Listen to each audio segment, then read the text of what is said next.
What's up YouTube? I'm back today with a video on how to write the extracurriculars essay in college applications.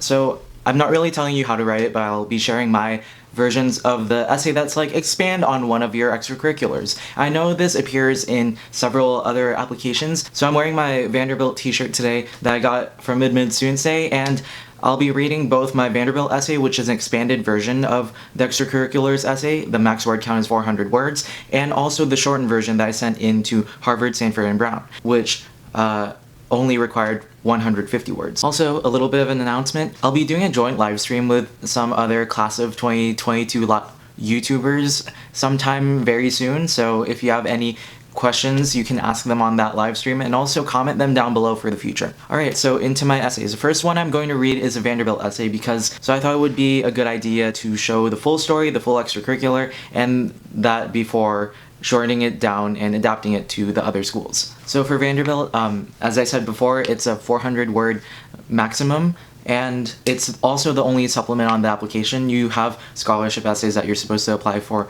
later on, but for the actual college supplement, this is the only thing that's going to be there. So I wrote my extracurriculars essay partially on the research that I was able to help out with the summer before my senior year and my experience tutoring in a learning center and how that led to that. So the prompt is, please elaborate on one of your extracurricular activities. I spent the summer before my junior year working as a tutor at the I-Level Learning Center, teaching elementary school kids reading, writing, and math. I'd accepted the job with the intention of exploring educating as both a skill and a potential occupation, but my time as a tutor ultimately led me to discover an interest in how people think.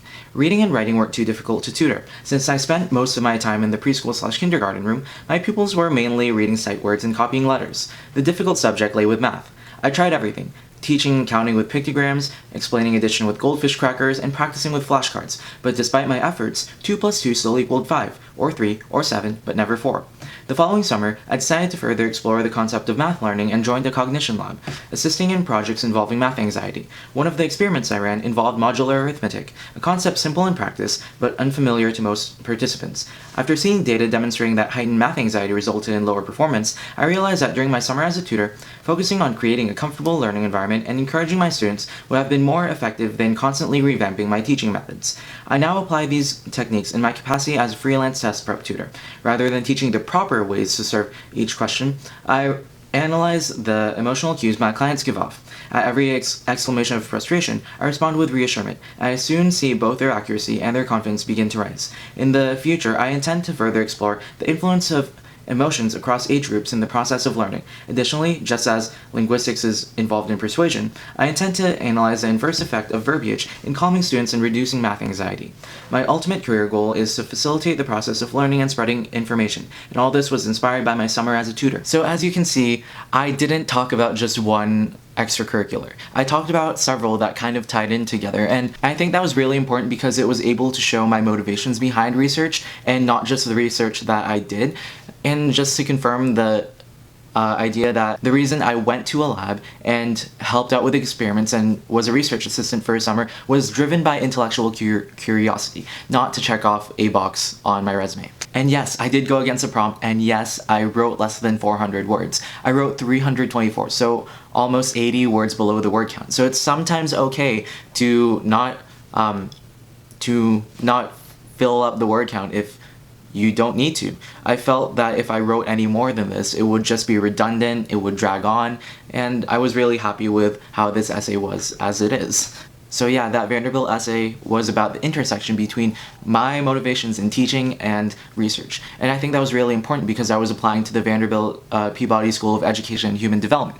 And that sounds weird because if you saw my What is my major video, I applied as a cognitive science major pretty much everywhere, or neuroscience. And at Vanderbilt, the cognitive studies major is actually in the College of Education and Human Development, and there's a lot of research that goes with education and the intersection. And there's also a lot of collaboration with other departments within that college and also with the psychology departments. Also at Vanderbilt, the Peabody College was actually a separate teacher school that was focused on education and was absorbed by the university later on in the 70s, I think. But what happened was they had 2 psychology departments, one for Peabody College and one for Vanderbilt itself. So what they decided to do was to move the Peabody School of Education's psychology department more towards the educational side of things, and Vanderbilt's psychology with everything else, but there is still a lot of collaboration within the two departments. I made sure to include my tutoring experiences in this essay because I knew that Vanderbilt's research for that college were very focused on education, so I wanted to show that I had a deep interest in this, and it got me a full scholarship, so I think that worked out fine. When it came to my other schools like Harvard, Stanford, and Brown, where I sent the shortened version of this essay, I decided not to emphasize the tutoring as much. My counselor actually suggested to just shorten it to a sentence or two and then talk about research for the rest of it. But as you can see, according to my other videos, I did not get accepted into Harvard nor Stanford, but I did get accepted into Brown, so I'm just gonna say that this essay was definitely not the make it or break it for all of my colleges, because clearly, like, if one essay can yield multiple results, it wasn't as weighed highly by the admissions committee. So here's a shortened version of the extracurriculars essay. The word count on this essay was capped out at 150, so I couldn't include basically half of my previous essay. So here's the shortened version. After spending a summer working as a tutor for elementary school-aged students, I decided to further explore the concept of learning and joined a cognition lab, assisting in projects involving math anxiety. One experiment involved modular arithmetic, a concept simple in practice but unfamiliar to most. After seeing that heightened math anxiety resulted in less comprehension, I realized that creating a comfortable learning environment and encouraging students was more effective than revamping teaching methods. I now apply these techniques as a freelance test prep tutor. At every exclamation of frustration, I respond with reassurance, and it's resulted in both improved confidence and accuracy for my clients. In the future, I want to examine the influence of emotions on learning across age groups by analyzing the effect of verbiage in calming students and reducing stress. My ultimate career goal is to facilitate spreading information through the study of linguistics and cognition. So yeah, I kind of tailored this essay more towards different research interests because I wasn't applying specifically to an education school for the rest of these colleges. I was applying pretty much as cognitive science, classics, linguistics. Those were the three main majors that I'd applied to for all of these colleges. Also, I tried to de-emphasize the tutoring experiences more because although I did have a lot of tutoring experience, I didn't feel it was necessary if I wasn't applying to an education school to focus so heavily on that. I had to recognize at the end of the day that this essay wasn't going to ruin my chances if I didn't make it super good. So again, don't stress so much if you see these essays or expand on a certain extracurricular, unless they're the only supplement like for Vanderbilt. They're not weighed too heavily, I don't think. So yeah, just make sure if you're talking about an extracurricular to relate it a lot to you and what your interests are and why you're interested in those things. What experiences led you to be interested in those extracurriculars. Don't just write about an extracurricular because, again, these essays need to be personal, they need to only come from you and are distinctly you.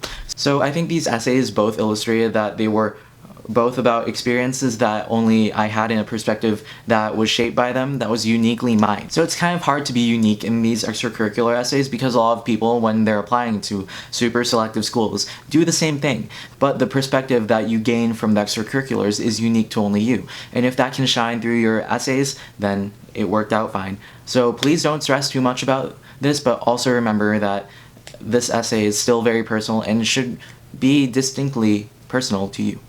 Alright, so thanks for watching this video. Please like, subscribe, comment down below, stay tuned for my first live stream, and yeah.